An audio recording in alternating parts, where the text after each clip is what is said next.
Hello, in this video, I'll be guiding you through how to send crypto from your Kraken wallet so you can transfer funds safely to another wallet or exchange. So first, you will have to log into your Kraken and go to the funding or withdraw and choose the cryptocurrency that you would want to send.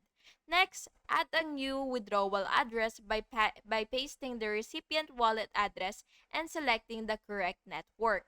Name the address for future use. After that, enter the amount that you would want to send and review fees and minimums. Then, you will confirm the withdrawal and you may need to complete 2FA and email confirmation steps.